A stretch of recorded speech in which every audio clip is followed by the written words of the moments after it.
Good morning students. आज मैं आप लोगों को पढ़ाऊंगी हिस्ट्री का chapter 1 where when and how. कहाँ, कब और कैसे। जैसे कि आप लोगों को मैंने क्लास 7th में भी, क्लास 6th में भी आप लोगों को हमने पढ़ा चुके हैं कि अगर आप लोग जब हिस्ट्री पढ़ते हो तो हमने हिस्ट्री को आपकी कन्वीनियंस के हिसाब से, सहूलियत के हिसाब से इंडियन हिस्ट्री को हमने 3 हिस्सों में डिवाइड करा है, एंशिएंट, मेडिवल और मॉडर्न पीरियड। एंशिएंट हिस्ट्री आप लोगों ने क्लास 6th में पढ़ी होगी, मेडिवल हिस्ट्री आप लोग क्लास 7th में पढ़ चुके हैं और अब मैं क्लास 8th में आप लोगों को मॉडर्न हिस्ट्री पढ़ाऊंगी। तो इस पीरियड के सारे बारे में जितनी भी बातें हैं वो आप लोग इसमें पढ़ेंगे, इस पैराग्राफ में। History is a continuous flow of event from the beginning to the end. अगर हम हिस्ट्री को देखें तो इसमें कंटिन्यूस फ्लो होता रहता है इवेंट्स का, समय समय पर अलग अलग इवेंट्स होते रहते हैं और शुरू से आखिरी तक अलग अलग चीज़ें आप लोगों को देखने को मिलेंगी।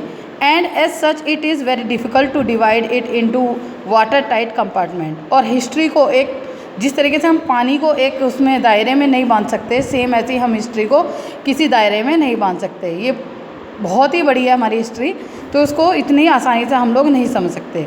But still historians have tried to divide it into ancient, medieval and modern period. लेकिन फिर भी जो हमारे हिस्टोरियंस हैं, इतिहासकार हैं, उन्होंने हमारी हिस्ट्री को 3 हिस्सों में डिवाइड कर दिया है, ancient, medieval and modern period. जैसे कि अभी मैंने आप लोगों को बताया था, एंशिएंट आपने क्लास 6th में पढ़ी, मेडिवल आपने क्लास 7th में, और इसमें आप लोग मॉडर्न पीरियड के बारे में पढ़ेंगे। Likewise Indian history has also been divided into 3 periods. Same ऐसी जो इंडियन हिस्ट्री है वो भी 3 हिस्सों में डिवाइड है, ancient, medieval and modern period. Next आपका टॉपिक है how important are date in history. History के अंदर डेट्स का क्या फ़ायदा है या डेट्स कितना अहमियत रखता है। अगर डेट्स ना हो तो क्या हम लोगों को हिस्ट्री समझ में आएगी? तो इसके बारे में हम इस पैराग्राफ में पढ़ेंगे। There was a time when history was synonymous with date. एक समय था जब हम लोग ये जानते थे कि हिस्ट्री हमेशा डेट के साथ ही पहचानी या मानी जाती है। As a result many people use to find the study of history quite boring. इसलिए बहुत से लोग ये सोचते थे कि हिस्ट्री को पढ़ना बहुत ही बोरिंग है क्योंकि इसमें डेट्स याद करनी पड़ती हैं। No doubt too much use of anything is bad and this rule also applies to history. अगर हम लोग देखें, इसमें कोई भी डाउट नहीं है कि अगर हम लोग किसी भी चीज़ को यूज़ कर रहे हैं या किसी भी चीज़ को अपनी हिस्ट्री में अप्लाई कर रहे हैं तो वो हमारे लिए अच्छा है या बुरा है, ये अप्लाई करने के बाद ही पता चलता है। But nobody can write about any nation without dates. लेकिन कोई भी किसी देश के बारे में जब तक नहीं लिख सकता जब तक उसको उस देश में कौन कौन सी चीज़ें किस किस डेट पर हुई हैं वो पता ना चले। Dates are important but they should be use judiciously. डेट्स हमारे लिए बहुत इंपॉर्टेंट है लेकिन हमें इसको पूरी न्यायपूर्ण तरीके से यूज़ करना चाहिए। ये ना हो कि हम डेट्स गलत यूज़ कर लें या किसी और डेट पे किसी और चीज़ को बता दें। इनफैक्ट डेट्स और chronology have an important of their own. और डेट्स अपने आप में भी एक अपनी खुद की अहमियत रखते हैं। In our own lives date play an important part. अगर हम हिस्ट्री की बात ना करके खुद के जीवन में ही देखें तो हमारे जीवन में भी डेट्स का बहुत बड़ा महत्व है। अगर डेट्स ना हो तो आपको क्या पता चलेगा आप किस दिन पैदा हुए, किस समय पैदा हुए, कब आप लोगों ने स्कूल जाना स्टार्ट किया, कब आपने क्लास 1st पास करी, कब क्लास 7th पास करी। ठीक है। The Aryans divided the human life into 4 stages of 25 year as.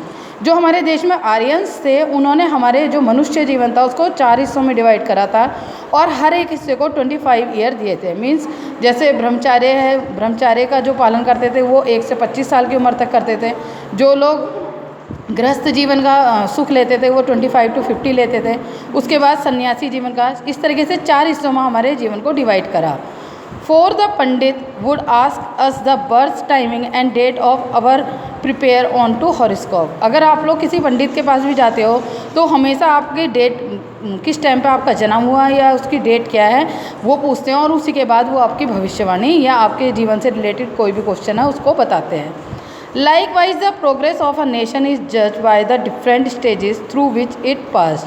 इसलिए अगर हम लोग किसी देश के या किसी नेशन के प्रोग्रेस की अगर हम बात करते हैं तो हम लोग उसके बारे में जब ही ठीक तरीके से या जुडिशली बता सकते हैं जब हमें उनकी डेट्स के बारे में पता हो। We generally ask when he laid the foundation of cities and so on. और वो जब ही पता चलेगा हम लोगों को कि किस टाइम पे सिटीज़ का फाउंडेशन हुआ, किस टाइम पे सिटीज़ बनी और किस टाइम पे वहाँ पर लोगों ने आकर रहना शुरू करा। We generally ask when man learn to make fire. हम लोग जनरली ये पूछ लेते हैं क्वेश्चन कि इंसान ने कब आग जलाना सीखा। हाउ ही ग्रू कॉर्न, कब उन्होंने मक्का की खेती स्टार्ट करी। When he laid the foundation of cities, कब उन्होंने शहरों का निर्माण करना स्टार्ट किया। And so on. ये सभी क्वेश्चन हम लोगों के दिमाग में आते हैं। As such dates are important in the everyday life, same ऐसे ही हमारे रोज़मर्रा के जीवन में भी डेट्स का उतना ही इम्पॉर्टेंट है जितना कि हमारे हिस्ट्री में है। And also in history, same ऐसी हिस्ट्री में भी इतना ही इम्पॉर्टेंट है जितना कि हमारे आम जीवन में ये इम्पॉर्टेंट है।